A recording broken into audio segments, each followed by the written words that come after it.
Salut tout le monde, bienvenue au FinTech News, ou plutôt les nouvelles FinTech d'aujourd'hui avec FinTech Cadence. Aujourd'hui, on change un peu la donne en faisant l'épisode d'aujourd'hui en français et j'ai le plaisir d'avoir avec moi notre nouveau responsable du développement de la communauté, Pascal. Merci d'être ici. Donc peut-être vous l'avez déjà reconnu, Pascal était notre ambassadeur blockchain et aujourd'hui, cette semaine, il s'est joint officiellement à l'équipe FinTech Cadence, donc on est super content de l'avoir parmi nous.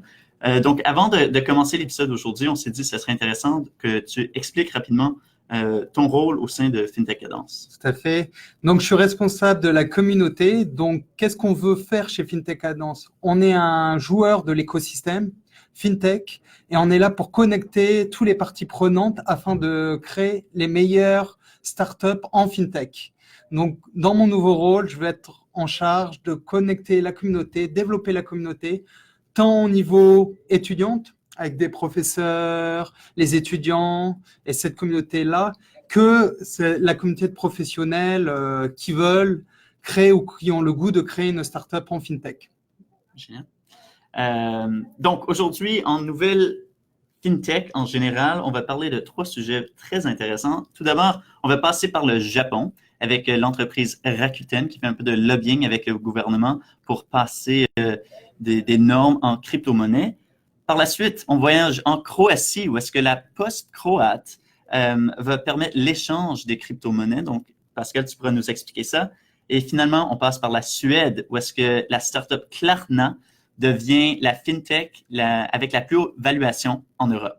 Donc, tout d'abord, Rakuten et tout d'abord, parle-nous de Rakuten, sont un peu le compétiteur japonais d'Amazon, c'est bien ça? Tout à fait. Rakuten, c'est une place de marché. Ils ont d'autres produits également dans le domaine des télécommunications.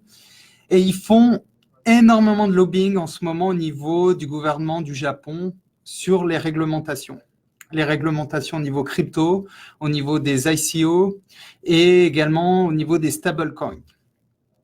Et Rakuten, ce qui est vraiment intéressant aussi, c'est qu'ils ont une application qui est très connue qui s'appelle Viber.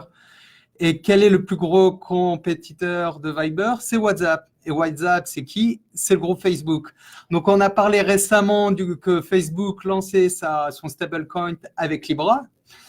Et là, Rakuten, qu'est-ce qu'ils veulent faire? Eh ben, ils ont en tête aussi de lancer leur propre stablecoin qui s'appellera le Rakuten Coin. Mais ils ont une autre philosophie que Facebook. Au lieu de lancer leur projet, développer le projet, avant, ils font du lobbying au niveau du gouvernement du Japon. Et si ça va passer, si ça va dans leur sens, ils vont pouvoir lancer et développer leur propre monnaie, qui est le Rakuten Coin. Et ce qui est intéressant, c'est qu'ils veulent aller sur le marché des ex-pays de l'Union soviétique. Ils pensent qu'il y a un marché là pour leur crypto-monnaie. Donc, c'est vraiment intéressant. Et on voit une chose qui est incroyable en ce moment se passer dans la communauté crypto, dans les crypto-monnaies, c'est qu'il y a des gros groupes qui commencent à vouloir créer leur propre stablecoin. Autant en Asie qu'en Amérique du Nord, c'est vraiment la tendance en ce moment. Et les gouvernements doivent réagir, mais leur stratégie est juste franchement intéressante parce que ici, comme le joueur Facebook qui se dit on va créer notre propre monnaie pour ensuite devoir faire des négociations législatives avec le gouvernement, Rakuten fait une stratégie inverse où ils commencent avec le lobbying avec le gouvernement pour voir les paramètres dans lesquels ils peuvent lancer leur crypto. Oui, tout à fait. En plus, le Japon est un pays qui innove énormément dans le domaine des crypto-monnaies. Et là, Rakuten veut s'assurer comme quoi il ne va pas avoir des entraves dans les nouvelles régulations qui vont arriver à l'innovation.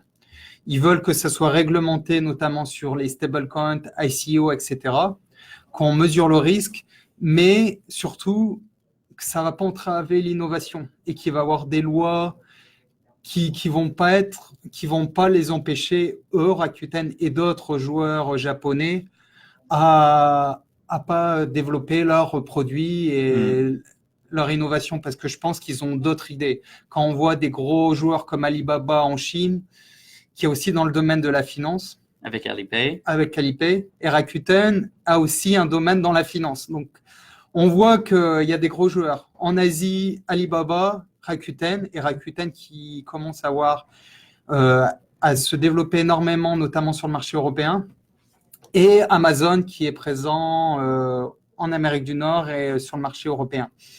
Ouais, non, c'est vraiment intéressant. Et là, si on passe maintenant en Croatie, c'est non seulement les grandes entreprises technologiques, mais aussi des institutions traditionnelles qui se démarquent et qui s'adaptent au temps.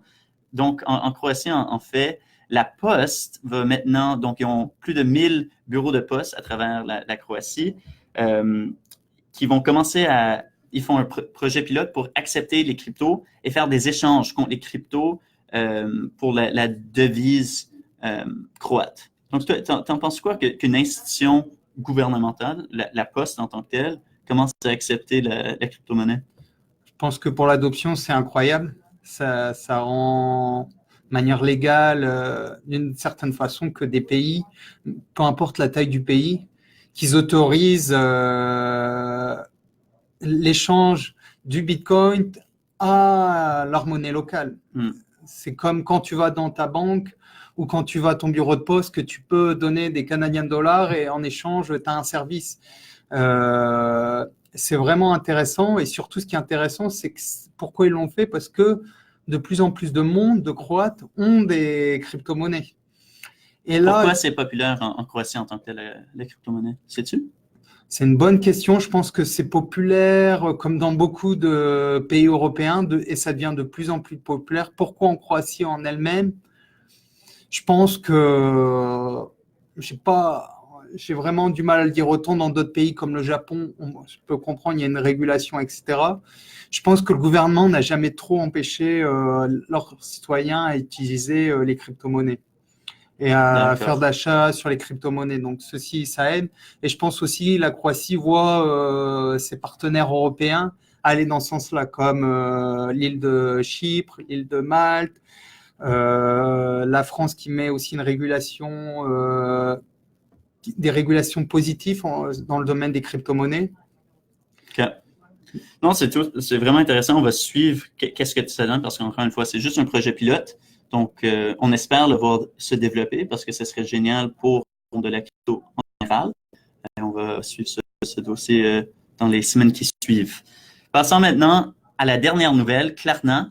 Donc, c'est une entreprise de la Suède qui offre des services d'achat maintenant et paiement plus tard. Donc, c'est vraiment pour le commerce en ligne parce que les usagers peuvent acheter un item, payer 30 jours plus tard ou avec un financement de 3 mois à 3 ans à des taux très intéressants. Donc, c'est super incroyable de voir l'augmentation de la valuation de cette entreprise parce qu'en début d'année, en janvier 2019, la valuation était de 2,5 milliards, qui est quand même énorme. En avril, ça passe à 3,5 milliards, donc une augmentation de 1 milliard en que 3 mois. Et aujourd'hui, c'est à 5,5 milliards en date du 6 août 2019, donc presque doublé de valeur en 8 mois, qui est quand même impressionnant de voir pour une fintech. Juste quelques statistiques qu'on a trouvées ici. La Suède, de manière spécifique, Stockholm, c'est la deuxième plus grande génératrice, si on peut, ou exportatrice de unicorn, d'entreprises valuées au-dessus de 1 milliard de dollars, juste après la Silicon Valley, qui est quand même très, très, très intéressant à voir. Et l'autre anecdote qu'on pourrait dire de cette entreprise, qui est plus une start-up maintenant, parce que ça fait 14 ans qui se sont fondés, qui a été fondée avec 60 millions d'utilisateurs des services et plus de 130 000 magasins abonnés. Mais Snoop Dogg est un investisseur dans cette entreprise. Je ne sais pas si tu savais, mais c'est quand même c'est drôle et je pense qu'il a fait un bon coup avec cela. Ça fait le tour pour nous pour les nouvelles en FinTech aujourd'hui. Merci tout le monde qu'on puisse vous compter sur nous. Et Pascal, merci encore d'avoir rejoint l'équipe et pour te présenter aujourd'hui ici pour parler de la crypto. Et à tout le monde, on se voit la semaine prochaine en anglais pour une autre édition des nouvelles FinTech. Bonne semaine à tous. Bonne semaine.